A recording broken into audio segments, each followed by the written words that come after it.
নমস্কাৰ বন্ধুসকল, আপোনালোকক মোৰ এই চেনেলটোলৈ স্বাগতম। আজি মই আৰু আপোনালোকক ৰিজনিঙৰ কেইটামান কুৱেশ্যন লৈ আহিছোঁ।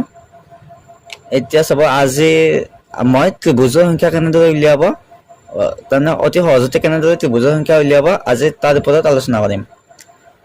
চাব, এতিয়া আপোনালোকৰ প্ৰথম কুৱেশ্যনটো হৈছে তলৰ চিত্ৰটোত কিমানটা ত্ৰিভুজ আছে।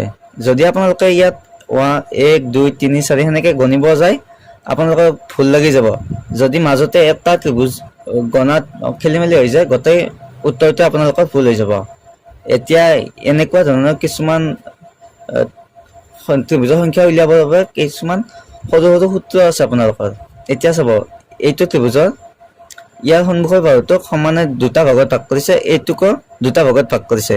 ইয়াত 1 2, এইফালেও 1 2। যদি এনেকে সন্মুখৰ ফালে যদি সমান সমান ভাগত আপোনালোকে ভাগ কৰে, ত্ৰিভুজ ভাগ কৰে যদি, তেতিয়াহ'লে আপোনালোকে ইয়াত কেইটা ভাগত ভাগ কৰিছে, দুটা। আগে কেইটা ভাগত ভাগ কৰিছে সেইটো লিখি ল'ব। লিখি লৈ আপোনালোকে এইটো কিউব কৰি দিব। এইটো যদি আমি কিউব কৰি দিওঁ, কি হৈ যাব, উত্তৰটো আমাৰ কি হৈ যাব, কিউব মানে 2 পূৰণ 2 পূৰণ 2টা, কিউব মানে 3টা পূৰণ কৰি দিলে হৈ যাব। এতিয়া 2 পূৰণ 2 পূৰণ 2 যদি আমি কৰোঁ, তেতিয়াহ'লে আমাৰ উত্তৰ হৈ যাব 8। এইটো আমাৰ ৰাইট হৈ যাব। গতিকে আমাৰ অপশ্যন কোনটোত 8 আছে আমি চাই লওঁ। চিটোত আমাৰ 8 আছে, গতিকে চিটো আমাৰ ৰাইট হৈ যাব। এইবাৰ চাব, এইবাৰ ছেকেণ্ড কুৱেশ্যনটোলৈ আহিছোঁ। ছেকেণ্ড কুৱেশ্যনটোতো দিছে তলৰ চিত্ৰটোত কিমানটা ত্ৰিভুজ আছে। এতিয়া আগৰটোৰ নিচিনাই ইয়াত কেইটা ভাগত ভাগ কৰিছে, সন্মুখৰ ফালে 1 2 3, এইফালেও 1 2 3। আগৰটোৰ নিচিনাকৈ হৈ যাব। এইটো আগৰটোত আমাৰ দুটা ভাগত ভাগ কৰিছিল কাৰণে আমি 2 লিখি কিউব কৰিছিলোঁ। এতিয়া আমাৰ এইটোত কেইটা ভাগত ভাগ কৰিছে, 1 2 3, তাৰমানে আমাৰ 3টা ভাগত ভাগ কৰিছে। দুয়োফালে 3টা ভাগত ভাগ কৰিছে, গতিকে আমি 3টোক ওপৰত কিউব দি দিম। কিউব মানেতো আমি জানো 3 পূৰণ 3 পূৰণ 3। যদি আমি 3টা 3 পূৰণ কৰোঁ, 3 3 গুণ 9, 9 3 গুণ আমাৰ হৈ যাব 27, 27। এইটো ৰাইট হৈ যাব। গতিকে আমাৰ চি অপশ্যনটো ৰাইট হৈ যাব। এনেকুৱা ধৰণৰ যদি আপোনাৰ দুয়োফালে যদি এনেকে এইবাৰ 4টা ভাগ কৰি দিলে হয়, দুয়োফালে 4টা দি দিলে 4 কিউব হৈ গ'ল হয়। এনেকুৱা ধৰণৰ যদি আহে, আপোনালোকে কিমানটা ভাগত ভাগ কৰিছে সেইটো কিউব কৰি দিব, তেতিয়া আপোনালোকৰ শুদ্ধ উত্তৰটো লৈ যাব।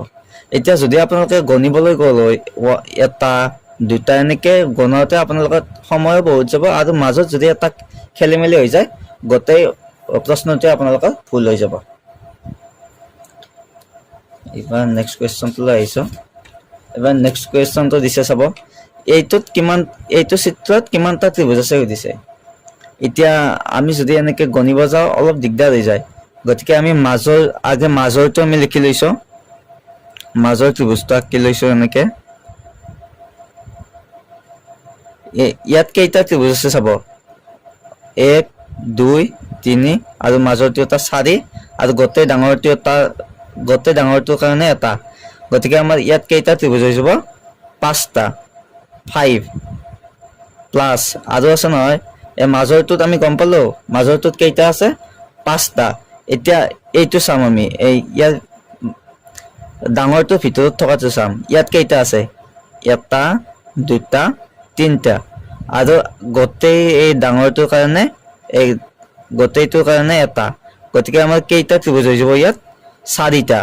ইয়াত 5টা আছিল, আৰু এইটোৰ কাৰণে আমাৰ হৈ যাব 4 আৰু প্লাছ ইয়াত আমাৰ গোটেই ডাঙৰটো আছে নহয়, এইবাৰ গোটেই ডাঙৰটোৰ কাৰণে ইয়াত 1 2 3, আৰু গোটেইটোৰ কাৰণে হৈ যাব আমাৰ 1, তাৰমানে 3 লগত 4, আৰু 4 এটা হৈ যাব। গতিকে আমি ইয়াত গোটেইকেইটা আমাৰ আহিয়ে গ'ল। এতিয়া আমি এইটো যদি যোগ কৰোঁ, 5 4 9, 9 4 আমাৰ হৈ যাব 13। 13টো আমাৰ ৰাইট হৈ যাব। গতিকে অপশ্যন বিটো আমাৰ ৰাইট হৈ যাব। এনেকুৱা ধৰণৰ কুৱেশ্যন আহিলে আপোনালোকে অলপমান ভাবি পেলাই কৰি দিব। এইবাৰ 4 নম্বৰটোলৈ আহিছোঁ, এইটো চাব। ইয়াত চাওক, ইয়াত যদি আপোনালোকে গণিব যায় 1 2 3 4 কিমান ত্ৰিভুজ আছে ইয়াত। যদি আপোনালোকে 1 2 3টা এনেকে যদি গণিব যায়, খেলি মেলিও লাগিব, আৰু বহুত সময় আপোনালোকৰ এনেই গুচি যাব। গতিকে ইয়াত আমাৰ চাই লওক সমানে সমানে ভাগ কৰিছে নে চাই লওক এইফালে কেইটা ভাগত ভাগ কৰিছে এটা দুটা তলত দেখাই দিলক তিনিটা চাৰিটা আৰু কাষৰ দুডালক কিমানটা ভাগ কৰিছে চাওক এটা দুটা তিনি চাৰি আৰু এইফালে চাওক এটা দুটা তিনিটা চাৰিটা গতিকে গোটেই তিনিটা ৰেখাক যদি সমানে ভাগ কৰে তেতিয়াহ'লে আমাৰ ইয়াত এটা ফৰ্মুলা আছে 2n স্কয়াৰ মাইনাছ 5 ইয়াত n মানে হৈছে কিমানটা ভাগত ভাগ কৰিছে সেইটোক আমি n হিচাপে বুজাম n সমান আমাক কেইটাকৈ ভাগত ভাগ কৰিছে এটা দুটা তিনিটা চাৰিটা এটা দুটা তিনিটা চাৰিটা তিনিওফালে আমাৰ চাৰিটা ভাগত ভাগ কৰিছে গতিকে আমি n মানে হৈ যাব আমাৰ 4 এতিয়া আমি ইয়াত যদি n ৰ মানটো যদি আমি 4 বহাই দিওঁ